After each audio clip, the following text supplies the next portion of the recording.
Assalamualaikum warahmatullahi wabarakatuh. Alhamdulillahirabbil alamin. Tidak henti-hentinya kita ucapkan syukur kita kehadirat Allah Ta'ala atas semua nikmat yang Allah berikan kepada kita. Sebagai bentuk wujud rasa syukur kita kepada Allah, salah satunya adalah dengan mengucapkan Alhamdulillahirabbil alamin. Kemudian salawat serta salam selalu kita curahkan kepada Nabi kita, Nabi Muhammad SAW, beserta para keluarga, sahabat, dan orang-orang yang selalu istiqomah, selalu mengikuti sunnah-sunnahnya hingga yaumil qiyamah.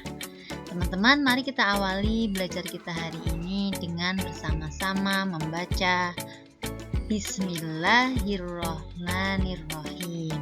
Semoga teman-teman yang di rumah semuanya selalu dalam lindungan Allah Ta'ala, sehat dan selalu semangat. Hari ini kita akan belajar tema 8, daerah tempat tinggalku. Allah berfirman dalam surat An-Nahl ayat 80, ini ada potongan ayat, Wallahu ja'ala lakum mim buyutikum sakana. Allah menjadikan bagimu rumah-rumahmu sebagai tempat tinggal. Nah, kita nanti akan belajar tentang lingkungan tempat tinggalku. Ya, masuk di subtema 1, lingkungan tempat tinggalku. Tujuan pembelajaran hari ini, yang pertama nanti kalian akan mengetahui tentang seni tempel, yaitu kolase, montase, dan mozaik. Kemudian selanjutnya, tujuan yang kedua yaitu nanti kalian akan mengetahui kegiatan ekonomi di lingkungan sekitar.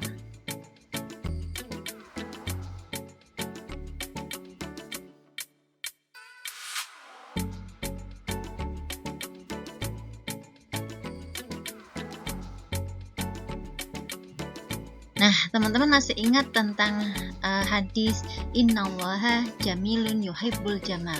Sesungguhnya Allah itu indah dan mencintai keindahan, ya. Salah satunya di sini kita nanti akan belajar membuat karya yang indah, membuat kolase dari beberapa buah biji-bijian ya, yang digabungkan nanti akan membuat karya itu menjadi karya yang indah.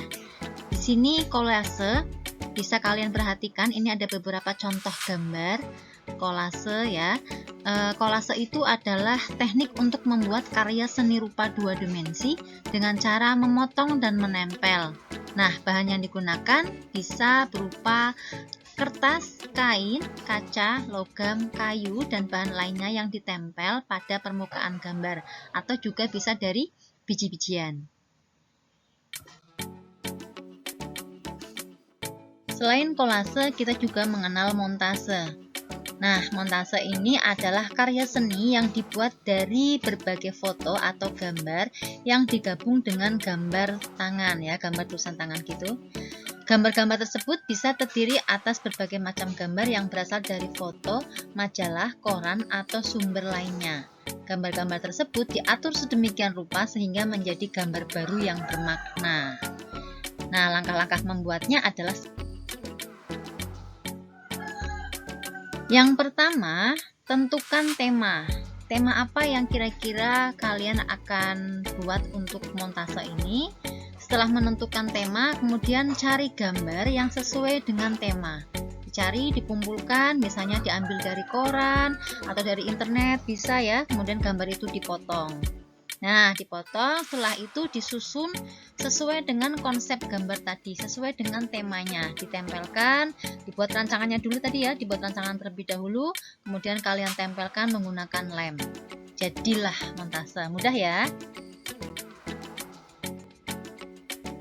Selanjutnya ada lagi seni tempel yang ketiga, yaitu mozaik. Mozaik merupakan karya seni berbentuk 2 dimensi maupun 3 dimensi dengan teknik tempel yang mengkombinasikan berbagai macam kepingan bahan yang disusun dan ditempel sesuai dengan yang diinginkan. Nah, kepingan ini dapat berupa batu-batu kecil berwarna, dapat juga berupa kepingan yang terbuat dari kertas, kulit telur, keramik, kaca, daun, kayu, atau yang lainnya. Kepingan-kepingan yang bentuknya tidak beraturan tersebut kemudian ditempel pada media alas seperti kertas, kanvas, lantai, atau dinding yang telah diberi pola sebelumnya hingga membentuk gambar yang diinginkan. Nah, teman-teman, mozaik sama kolase agak mirip ya, tapi bedanya di sini kalau kolase itu dari bahan yang berbeda jenis, sedangkan mozaik itu dari bahan yang sama. Nah, berupa kepingan juga. Nah, bisa diperhatikan ini contoh gambar mozaik. Mozaik itu dibuat dari bahan-bahan yang sifatnya lembaran atau kepingan yang kemudian ditempel pada bidang datar sehingga membentuk suatu gambar. Untuk langkah-langkahnya nanti bisa dilihat di halaman 166 sampai 168. Nah, teman-teman, tadi seni tempel tadi, ketika kalian bisa membuat seni tempel tadi seperti kolase, mozaik, atau montase, itu bisa menjadi sumber penghasilan. Nah ya, ini juga bisa menjadi kegiatan ekonomi. Nah, nanti bisa kalian pasarkan ya. Sesuai dengan materi selanjutnya, kita belajar tentang kegiatan ekonomi di lingkungan sekitar. Nah, ini juga Allah sangat mencintai hambanya yang bekerja ya, berusaha mencari nafkah. Bahkan di dalam sebuah hadis juga disampaikan barang siapa yang merasakan keletihan pada sore hari karena pekerjaan yang dilakukan oleh kedua tangannya, maka ia dapatkan dosanya diampuni oleh Allah pada sore hari tersebut. Nah, teman-teman, hadis ini menyampaikan kepada kita ya untuk bekerja. Nah, untuk melakukan kegiatan ekonomi, untuk berusaha. Kalau bisa malah bisa membuka lapangan usaha untuk orang lain. Nah, apa itu kegiatan ekonomi? Kegiatan ekonomi adalah kegiatan yang dilakukan oleh manusia untuk mendapatkan penghasilan, barang, atau jasa tertentu dengan tujuan mencapai kesejahteraan dalam hidupnya. Kegiatan ekonomi ini diartikan sebagai kegiatan manusia untuk mencapai kesejahteraan. Ini ada macam-macam kegiatan ekonomi. Yang pertama, produksi. Produksi adalah kegiatan menghasilkan barang dan jasa. Menghasilkan barang atau jasa ya. Orang yang melakukan kegiatan ini disebut sebagai produsen. Ini contohnya bisa teman-teman perhatikan pada gambar berikut. Ini ada seorang guru, berarti dia menghasilkannya jasa ya. Kemudian di sini ada para petani, ini menghasilkan barang berupa beras. Kemudian di sini juga ada konveksi, ini juga produksi, dia menghasilkan pakaian ya, tekstil dan sebagainya. Selain produksi juga ada distribusi. Distribusi adalah kegiatan yang menyalurkan barang hasil produksi dari produsen kepada konsumen. Orang yang melakukan kegiatan distribusi disebut distributor. Nah, ini ya, penyalur. Ini contohnya, misalnya di sini ada JNE nih. Dia menyalurkan barang dari produsen kepada konsumen. Kegiatan ekonomi yang ketiga yaitu konsumsi. Konsumsi adalah memakai barang hasil produksi. Orang yang melakukan kegiatan ini disebut konsumen. Ini contohnya makan, kemudian ini membeli baju ya, memakai pakaian.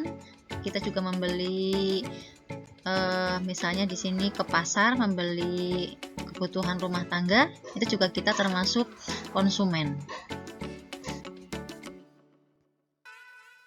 Lingkungan juga sangat mempengaruhi mata pencaharian penduduk di suatu daerah.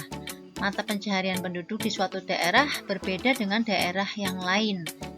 Jadi misalnya orang yang tinggal di dataran tinggi, maka pekerjaan masyarakat di sekitar situ kebanyakan sebagai petani sayuran, peternak, pedagang, kemudian perkebunan ya. Sedangkan orang yang tinggal di dataran rendah itu sebagian besar masyarakatnya bekerja sebagai buruh ya, buruh pabrik, petani, kemudian peternak, ada juga yang sebagai pegawai kantor ya, pegawai bank. Nah, kalau orang yang tinggalnya di daerah pantai, sebagian besar masyarakatnya bekerja sebagai nelayan, petani garam, perajin ya, perajin hasil-hasil laut, kemudian ada petani tambak juga. Nah, selain itu, penduduk yang tinggal di desa juga memiliki mata pencarian yang berbeda dengan penduduk yang berada di kota. Untuk di desa, biasanya rata-rata sebagai petani, perajin, pedagang, buruh tani. Kalau di perkotaan, pekerjaannya biasanya kebanyakan dalam bidang jasa, seperti pegawai bank, konsultan, pengacara, dan sebagainya. Nah, teman-teman, itu materi kita untuk hari ini. Sebelum diakhiri, mari kita simpulkan. Yang pertama, tadi seni tempel ada 3, yaitu kolase, montase, dan mozaik. Kemudian yang kedua selanjutnya yaitu tadi ada kegiatan ekonomi ya, kita belajar itu juga. Ada 3, yaitu produksi, konsumsi, dan distribusi. Kemudian selanjutnya mata pencaharian penduduk berbeda-beda ya berdasarkan tempat tinggalnya. Itu cukup sekian. Jika nanti ada yang mau ditanyakan, silahkan boleh komen di kolom komentar. Terima kasih teman-teman atas waktunya belajar hari ini. Kemudian semoga materi ini bisa dipahami dan bermanfaat untuk kita semua. Baik, mari kita akhiri dengan membaca hamdalah. Alhamdulillahirabbil alamin. Doa penutup majelis. Subhanakallahumma wa bihamdika asyhadu an la ilaha illa anta astaghfiruka wa atubu ilaik. Cukup sekian, tetap selalu patuhi protokol kesehatan. Assalamualaikum warahmatullahi wabarakatuh.